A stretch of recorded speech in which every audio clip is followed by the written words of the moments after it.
집중할 수 있게 하시고 하나님의 말씀 가운데 우리가 정말 집중하는 이 시간 될 수 있게 해 주옵소서. 정말 내주하시는 성령 하나님께서 우리에게 말씀하여 주시고 정말 그 성령 하나님께서 우리에게 말씀하심으로 말미암아 우리가 더욱더 복을 누리고 은혜를 누리는 이 시간 되기를 간절히 소망합니다. 오늘도 주님 홀로 영광 받아주시길 간절히 소망하며 우리를 구원하신 예수님의 이름으로 기도드립니다. 아멘. 오늘 우리에게 주시는 하나님의 말씀은 요한일서 1장 1절부터 4절 말씀입니다. 요한일서 1장 1절부터 4절 말씀입니다.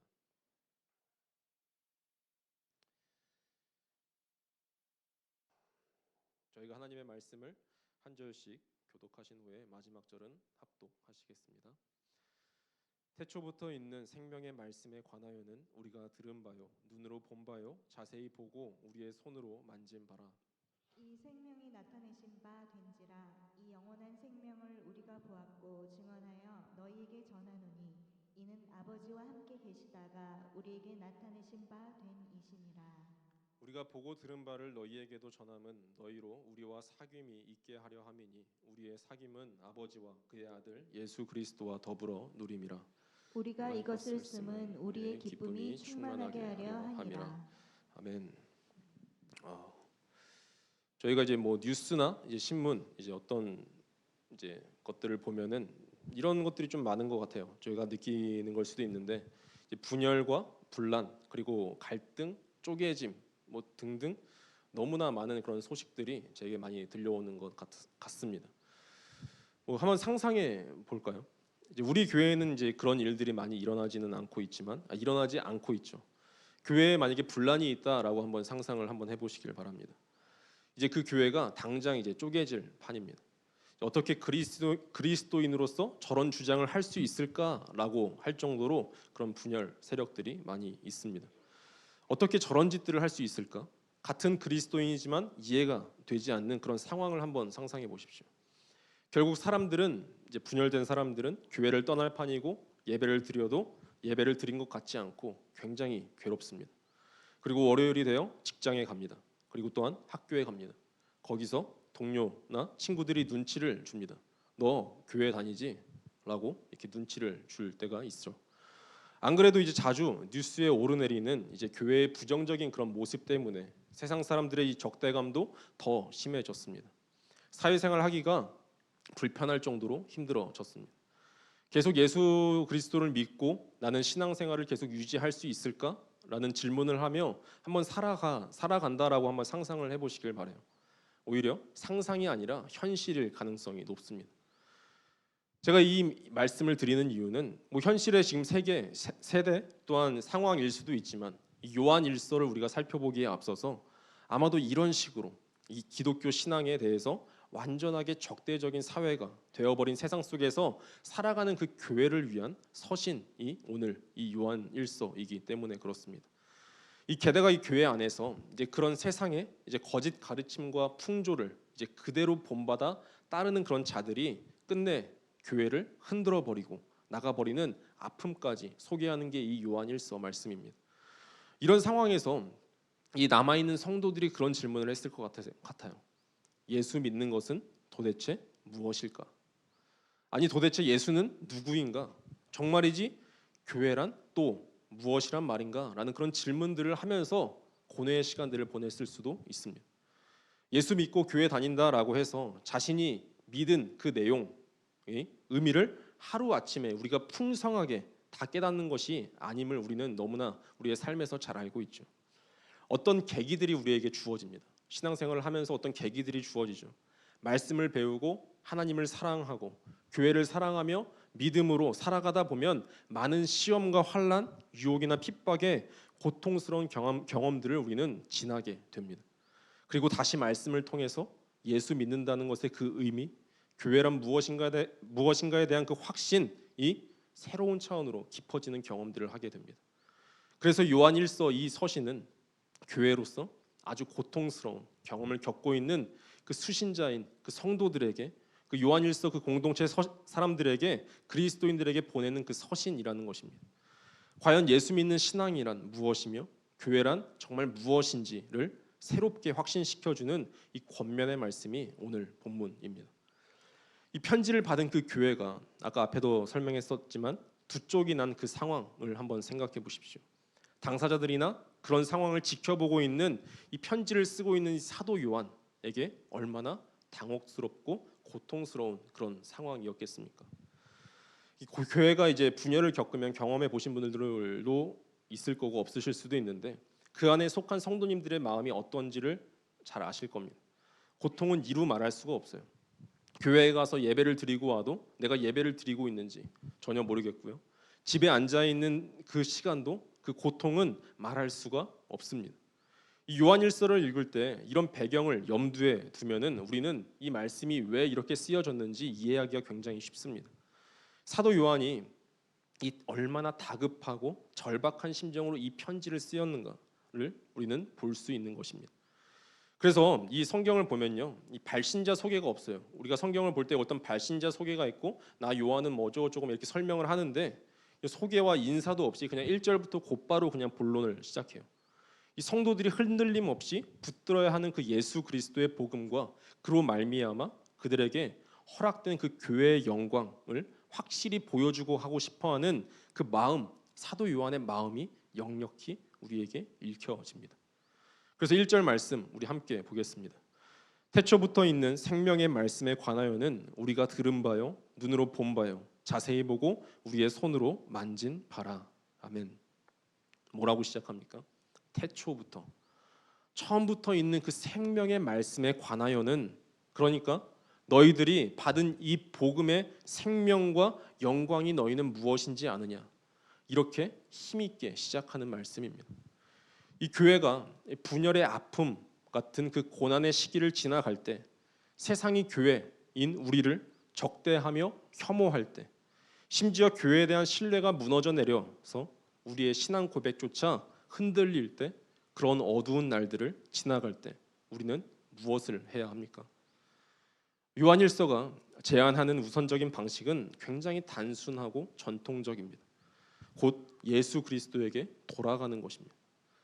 교회란 무엇인가를 다시 물어야 하는 이 혹독한 시련 앞에서 성도인 우리는 마땅히 교회의 존재와 교회가 소유한 그 내용을 가능하게 하신 그 예수 그리스도께서 누구이신지를 아는 지식과 확신으로 되돌아가야만 한다라고 말씀하고 있습니다. 이것이 1절이 그 성도들에게 갖은 시련에 흔들리는 이 땅의 모든 교회들에게 주는 도전이요 가장 안전하고 확실한 해결책이라고 이야기하고 있습니다. 교회가 믿는 그리고 또한 교회가 거기에 기초한 반석이신 예수 그리스도는 누구십니까? 우리가 믿어왔던 그 예수 그리스도는 진정 어떤 분이십니까? 교회는 오직 그 예수 그리스도를 아는 만큼 그만큼만 기뻐하고 그만큼만 영광스럽고 그만큼만 능력 있게 살 수 있습니다. 우리가 예수 그리스도를 아는 만큼이요. 우리가 사는 삶의 크기와 영광은 우리가 알고 있는 그 예수 그리스도의 크기와 영광만큼뿐이기 때문에 그렇습니다. 그렇게 교회를 세우신 이 예수 그리스도께서 누구이신지를 우리는 묻고 또 물어야 합니다. 우리의 모든 치유와 그 회복과 전진은 오직 여기에서 나오고 또 그래야 하기 때문입니다. 오늘 성경에서는 예수 그리스도는 생명의 말씀, 생명 또는 영원한 생명으로 표현하고 있어요. 그리고 예수 그리스도는 이 요한복음 1장 1절에서 태초에 하나님과 함께 있던 말씀처럼 오늘도 2절에 이렇게 나와요. 아버지와 함께 있던 말씀으로 묘사하고 있습니다. 무엇보다 그 태초부터 있어온 그 생명, 영원한 생명은 그 말씀이신 그 예수 그리스도를 통해서 이 세상 안으로 진짜 나타나신 바 되었습니다. 이것보다 더 크고 놀라운 소식은 없다라고 이야기하고 있는 것입니다. 이것이 교회, 곧 세상 속에 있는 그 하나님의 그 사귐, 코이노니아를 탄생시킨 놀랍고 변치 않는 근거이기 때문에 그렇습니다. 그래서 요한일서 첫 번째로 나온 단어 이 태초부터가 시작 자체가 충격적이라는 것입니다. 여러분 이 태초부터라는 말씀을 들을 때 어떤 말씀들이 떠오르시죠? 요한복음 1장 1절이 떠오르고요. 창세기 1장 1절이 떠오릅니다. 그것을 떠올리기에 충분할 만큼 인상적인 표현이 이 태초부터라는 표현입니다. 시작이 얼마나 웅장하고 엄청납니까? 세상이 창조되기 이전부터 출발하겠다라는 것을 이야기하고 있습니다. 그래서 이 요한 사도가 분열을 겪고 어려움을 당하는 이 교회의 편지를 쓰고 있다는 사실을 우리는 잊지 말고 이 말씀을 계속 들여다봐야 돼요. 잔뜩 움츠러든 그 교회, 당혹감, 소외감, 패배의식에 짓눌린 그 교회에 너희가 과연 누구냐라고 이야기합니다. 너희가 과연 누구냐라고 말씀하고 있습니다. 그리고 그 근거를 예수 그리스도로부터 계속 시작합니다. 그 예수 그리스도의 시작이 태초 세상의 창조 이전이었다는 것을 끌고 오는 것입니다. 너희는 그 분열된 교회에 있지만 태초부터 예수 그리스도께서 너희와 함께 하신다. 너희는 그 교회의 근간이다라고 이야기하고 있는 것입니다. 이 예수 그리스도를 통해 이 하나님과의 이 사귐에 참여하게 된 그 교회의 정체성, 위치, 영광 그리고 능력을 알라라고 선포하고 있습니다. 태초부터 있어온 이 생명의 말씀을 듣고 보고 주목하여 손으로 만졌다라는 이 표현 1절의 말씀은 이것을 떠올리게 하죠. 예수님께서 성육신하신 그 사건을 떠올리게 합니다. 신비하고 장엄하고 말로 형용하기 어려운 이 영광스러운 사건을 표현하는 말씀이에요. 굉장히 추상적이죠. 이 말씀을 그냥 보면요. 알아먹기가 굉장히 힘들어요. 근데 사도 요한의 특징이 무엇인지 잘 아시죠? 요한복음을 읽어보신 분들은 아실 거고요. 우리가 지금 또한 2주에 그 어디 보고 있죠? 요한계시록을 살펴볼 때도 이 사도 요한이 쓴 말씀입니다. 모든 것이 딱 떨어지게 설명하지 않습니다. 묘사하지 않아요. 딱 떨어지게. 아니 그러지 못하는 것일지도 모르겠습니다. 도대체 삶에서 진정으로 중요한 그것들, 결정적인 것들 가운데 과연 딱 떨어지게 묘사할 수 있는 것이 무엇이 있습니까? 사랑이 딱 떨어지게 설명할 수 있을까요? 믿음, 하나님, 생명, 진리, 은혜, 영광, 소망, 그 무엇, 신비한 차원을 포함하지 않는 그 실제는 존재하지 않습니다. 딱 설명이 되지 않아요. 사도 요한은 이런 영적이고 동시에 너무나 구체적이고 육체적이고 현실적인 이 신비의 차원을 우리에게 활짝 열어 보여줍니다. 이 사실이 너무도 중요하기에 1절부터 계속 선포하고 있는 것입니다. 이 생명의 말씀이 영원한 생명이다라는 그 사실이 가장 중요하다는 것을 선포하고 있습니다. 이 영원한 생명은 말씀이 육신이 되어 세상에 오신 그 아들 예수 그리스도 자신이요 그 예수 그리스도를 영접하며 믿는 자 안에 주어진다라고 말씀합니다. 왜냐하면 그 영원한 생명은 하나님 아버지와 함께 있어온 즉 세상 이전에 세상 그리고 이후에도 존재하는 말씀이며 또한 세상을 초월해서도 존재하는 그런 의미에서 세상이 어찌할 수 없는 세상이 절대 이길 수 없는 영원한 생명이기 때문에 그렇습니다. 태초부터 하나님 아버지와 함께 그와의 사귐 속에서 말씀이 육신이 되어 세상에 거하시는 지금까지도 함께 있는 그 영원한 생명 이것은 얼마나 엄청난 진리요 놀라운 소식입니까? 오늘 말씀에서 지금 무엇이 나타났다라고 말하고 있습니까? 태초부터 있어온 그 생명 지금 이 땅에 그리고 이 세상에 말씀이 육신이 되신 그 아들 예수 그리스도를 통해 실제로 진짜 나타났다라고 선포하고 있는 것입니다. 이 죽음의 땅의 말입니다. 그래서 사도 요한은 그것이 교회 곧 그 영원한 생명을 받아 누리는 그 사귐 속으로 들어온 교회의 능력이고 교회의 참된 영광이라고 말하고 싶은 것이죠. 모든 능력, 치유, 회복, 은혜와 기쁨 그 생명은 오직 어디서부터 나옵니까? 말씀으로부터 나온다라고 말합니다. 그러니 생명의 말씀에 우리는 계속해서 집중해야 합니다. 생명의 말씀이신 그 예수 그리스도께서 우리 안에 영원한 생명으로 계시다는 것이 믿겨지십니까? 우리가 예수를 믿었는데 그 예수를 믿은 그 자신 안에 나 안에 영원한 생명이 있다는 사실을 모르는 그 그리스도인들이 얼마나 많은지 잘 아실 것입니다. 정확히 지금 이 요한 서신 수신자 교회가 그 모양이었을 것입니다. 그들과 함께 예수 믿던 자들이 그들을 버리고 떠났습니다. 세상으로 떠났습니다. 아마 세상과 세상에 있는 것들을 사랑해서 갔을 것입니다. 그래서 편지의 수신자들인 이 성도들은 버려지고 남겨졌습니다. 그들은 모든 것을 잃은 것처럼 느꼈을 거예요. 예수를 믿는다는 것은 무엇일까요? 세상에 속할 수도 없고 세상을 따라갈 수도 없는 그 교회는 그러면 도대체 무엇이란 말입니까? 사도 요한은 이 5장 끝부분에서 다시 확실하게 말하고 싶은 그 내용을 오늘 편지의 첫 문장으로 가져옵니다. 그래서 강렬하게 선포하고 있어요. 예수를 믿는다는 것은 우리 안에 영원한 생명이 있다는 것을 알고 누리고 나누고 전하라고 선포합니다. 그래서 요한일서 5장 13절 말씀을 보기를 원합니다. 이것을 내가 여러분에게 쓴 것은 하나님의 아들의 이름을 믿는 여러분에게 영원한 생명이 있음을 여러분이 알게 하려는 것입니다. 아멘. 이 말씀이 오늘 1절부터 4절에 담겨져 있죠. 그러니까 문제는 단지 예수를 믿었다는 것이 아닙니다. 심지어 우리가 영원한 생명을 갖고 있다는 사실도 아니에요. 정말 문제는 무엇입니까? 예수를 믿었는데도 불구하고, 그래서 자기 안에 영원한 생명이 이미 있음에도 불구하고 그것을 모르는 상태가 진짜 문제입니다. 그것을 알게 하려고 이 편지를 쓰고 있습니다. 어떻게 하면 알 수 있을까요? 그것이 바로 교회를 코이노니아, 즉 풀어서 설명해 보면 삼위 하나님과 사귐으로 정의하는 이유입니다. 오늘 우리가 이 찬양을 불렀었죠. 이것이 영원한 삶, 그 사귐을 이 요한일서에 기초한 찬양이 아닐까라고 생각해 보았습니다. 그래서 사귐 코이노니아가 없다면 예수를 믿어서 영원한 생명이 자기 안에 실제로 있다 해도 마치 그 영원한 생명을 얻지 못한 자처럼, 그 생명이 없는 사람처럼 세상의 그 헛된 생명을 찾아 날마다 목마르다 하며 줄이고 허덕이게 될 것입니다. 예를 들어서 손에 빵을 쥐고 있어도 그것을 먹지 않으면 여전히 배가 고픈 것과 마찬가지인 것처럼 말입니다. 그래서 요한일서 이 성경은 예수 그리스도가 없는 이 세상이 생명을 줄 알고 믿음을 떠난 자들을 향한 경고입니다.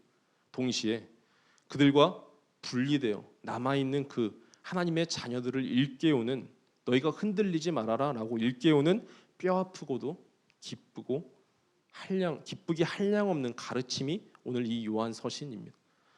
그래서 1, 2절 말씀을 정리해 보면요, 영원한 생명은 필연적으로 그 아들 예수 그리스도 생명의 말씀과 함께 우리에게 주어진다라고 이야기할 수 있어요. 그래서 3절부터 4절은 생명의 말씀이신 그 아들을 세상에 보내신 그 아버지와 함께 누리는 공동체적인 사귐에 우리를 초대하셨다. 너희는 그 사귐의 삶을 살고 누려라 라고 이야기합니다. 그것이 너희에게 진짜 기쁨이며 진짜 삶이다 라고 이야기하고 있습니다. 이 사실을 기억하라라는 것입니다. 성도인 우리는 이 예수 그리스도라는 그 생명의 말씀으로 인해 영원한 생명이 주어졌습니다. 그 생명을 특별히 아버지와 아들 성령님과 함께 누리자라고 초대하고 계십니다. 이것이 교회의 본질입니다. 사귐이죠. 말로 풀어보면 영원한 생명을 공유하고 서로 교제하는 것이 정말 복된 삶이다라고 말씀하고 있는 것입니다. 각자에게 주어진 그 생명을 함께 나누면서 함께 교제하며 나누는 삶이 이 교회의 본질이라는 것입니다. 그래서 예수를 믿었다는 것은 이제 세상에서 해방되어 삼위 하나님과의 교제 안에 들어가 거하게 되었다는 뜻이죠. 교회를 다닌다? 아니, 우리가 교회가 되었다라는 그것은 죄와 죽음과 허무가 지배하는 그 세상으로부터 해방되었을 뿐만 아니라 이제 필연적으로 삼위 그 하나님과 영원한 생명으로, 영원한 사귐의 공동체 안으로 우리는 초대받았고 그 삶을 우리가 누리자라고 이야기하고 있습니다. 그리고 그것을 바꿀 수 없다는 그 사실이 이 성경이 강조하고 있는 예수 믿었다는 것, 구원받았다는 사건의 핵심입니다. 그렇기에 성도는 더 이상 혼자가 아니라는 사실을 우리는 기억해야 합니다. 태초에 오직 나만 존재한 것이 아닙니다. 태초부터 관계가 있었다라고 우리가 귀에 못이 박히도록 들었죠. 더 나아가서 성부, 성자, 성령 하나님의 그 사랑의 교제가 있었습니다. 인간은 이 타락한 세상 안에서 태어나면서부터 자기 자신 안에 갇혀 있는 존재로 태어납니다. 나 자신 안에 그냥 갇혀 있는 존재로 태어나요. 그래서 스스로의 힘으로는 절대 고독을 벗어나지 못합니다. 그렇기에 우리에게는 무엇이 필요합니까? 구원이 필요합니다. 하나님께서 누리신 그 사귐을 인간에게도 우리에게 선물로 주시며 동참시켜 주시는 그 은혜를 우리는 알아야 하고 믿어야 합니다. 이렇게 구원을 통해 하나님과의 그 사귐의 관계를 우리 하나님께서 회복시킴으로써 비로소 다른 사람들과의 관계, 세상과의 관계도 진정한 의미에서 열리게 된다라고 말씀하고 있죠. 오직 그때에만 하나님 앞에서 처음으로 겸손이 무엇인지 아는 존재가 됩니다. 오직 그때에만 타인은 지옥이다라고 외치는 그 외침을 그치게 됩니다. 그 타인의 존재와 그 필요 앞에 진정으로 나 자신을 내려놓을 수 있는 그 사랑의 존재가 되기 시작합니다. 그것이 어찌 보면 언어 유희일 수 있는데요, 개인으로부터 인격으로의 변화입니다. 이 사귐, 하나님과의 이 사귐은 자기 안에 갇혀 있는 그 한 개인을 삼위 하나님과 이웃과 세상과 더불어 사귐을 인격적으로 누리게 함으로써 인격으로 변화시키십니다. 이런 사귐이 생겨나는 곳이 어디입니까? 다른 곳이 아니라 바로 교회입니다. 그래서 예수를 믿는다는 것은 이제 더 이상 혼자가 아니며 더 이상 혼자일 수 없는 삶이 되었다는 뜻이죠. 아무리 외로워도 절대 고독에 갇힐 수 없게 된 것입니다. 영원토록 생명과 사랑의 그 의미가 풍성한 삼위 하나님과의 그 사귐 안에 들어가 있기 때문입니다. 그런 면에서 이 예수를 믿었다라는 그것은 이제 나는 교회가 되었다라는 뜻입니다. 이 사귐이 굉장히 강조되고 있는 그 말씀입니다. 아까 우리가 이 배경을 살펴볼 때 이야기한 것처럼 분열, 갈등, 깨어짐을 겪는 성도들에게 주어진 말씀입니다. 교회는 무엇인지, 예수 믿는 것은 무엇인지, 오늘 이 말씀이 우리에게 답을 줍니다. 생각해 보면요, 기쁨이 어디에서 나오는지 생각해 보면요, 사귐에서 옵니다. 하루 종일 직장 상사의 갑질과 고된 노동을 참아내는 그 이유, 홀로 독서실에서 수개월, 수년을 참고 공부하는 그 이유, 한 사람이 가장 설레는 그 이유, 결혼하는 이유, 자녀를 낳고 기르며 수고를 다하는 그 이유, 따지고 보면 삶의 가장 큰 기쁨은 그것이 어떤 종류이든지 간에 사귐에서 나온다라는 것을 우리는 알 수 있습니다.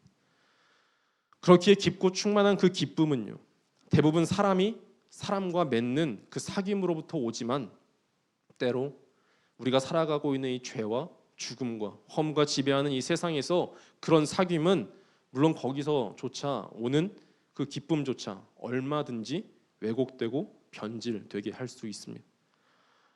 그렇기에 어디 무엇에라도 연결되고 싶어서 찾아 헤매고 있는 어떤 것들과 깊은 사귐에 빠진 사람들이 너무나도 많다는 것입니다. 왜 그렇죠? 사람은 그 어떤 경우에도 사귐이라는 것을 포기하지 못하고 본능적으로 기쁨이 사귐으로부터 온다는 사실을 알고 있기 때문에 그렇습니다. 그래서 어떤 사람은 돈인, 어떤 사람은 권력, 어떤 사람은 도박이든 약물이든, 어떤 사람이든 뭐 게임이든 뭐 등등이든 어떤 대상과 깊은 사귐에 빠져서 거기에서 오는 그런 종류의 즐거움을 갈망합니다. 그렇기에 오늘 말씀은 이 악한 자 아래에 놓인 이 세상 한복판에 그 아들과 아버지의 사귐이 회복되었음을 선포합니다. 기쁨은 사귐에서 온다라고 선포합니다. 잘못된 사귐과 잘못된 쾌락을 바로잡는 유일한 길은 무엇입니까? 올바른 사귐을 회복하고 그 사귐에서 오는 그 참된 기쁨을 추구하고 누리는 법을 배우는 것입니다. 그렇기에 우리는 기도합니다. 그렇게 보면은 그 기도는 굉장히 고통스러운 일입니다. 나 혼자 스스로 살 수 없다는 사실을 인정하는 일이기 때문에 그렇습니다. 무릎을 꿇고 머리를 조아리는 일, 나는 주님으로 살며 주님의 것들로 채워져야 한다는 그 사실을 인정하는 항복이기 때문에 굉장히 고통스러울 수 있습니다. 내 생각들을 들여다보는 것이 굉장히 고통스럽고요, 주님의 생각들로 내 생각과 내 마음들을 조명하고 비추고 거르고 바로잡는 일이기 때문에 굉장히 고통스럽습니다. 그래서 하나님은 그 기도를 굉장히 귀하게 보십니다. 아무것도 없이 그 빈손으로 온전히 주님 앞에 믿음으로만 나아가기 때문에 그렇습니다. 그것은 사랑입니다. 우리가 하나님께 대하여 표현할 수 있는 가장 기뻐하실 만한 사랑이 바로 기도입니다. 아무것도 없이 주님과만 마주서는 그 주님의 마음에 내 마음으로 다가서는 일이기 때문에 그렇습니다. 우리가 주님이 계시다는 것을 믿고 보이지 않는 그 주님을 오직 믿음과 사랑으로 찾아가는 그 일, 하나님은 이런 순간을 기뻐하십니다. 사랑을 나누는 순간 아들이 아버지의 품에, 딸이 엄마의 품에 안기는 그런 순간이기 때문에 그렇습니다. 우리가 무슨 일로서가 아니라 그대와 내가 함께한다라는 그것만으로 사랑을 나누는 그런 순간이기 때문에 그렇습니다. 나는 내 것을 주님에게 드리고 나의 부족한, 나의 간절한 그 모든 것들을 주님에게 내어드리고 주님은 자신의 가장 탁월하고 영원하고 빛나며 깨끗하고 하늘에 속한 그 생명이 풍성한 것들로 그 말씀으로 영으로 그 아들로 나를 채우십니다. 우리가 그렇게 기도함으로 거룩한 교환, 행복한 교환이 마무리되어 그 기도의 문을 걸어 나오면 혼자인 줄 알았던 그 시간이 지나고 오롯이 주님이 나와 함께 계셨구나라는 것을 알게 됩니다. 오늘 우리 그렇게 기도하며 나아갑시다.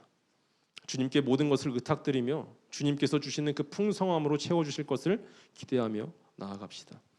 시간 함께 기도하겠습니다.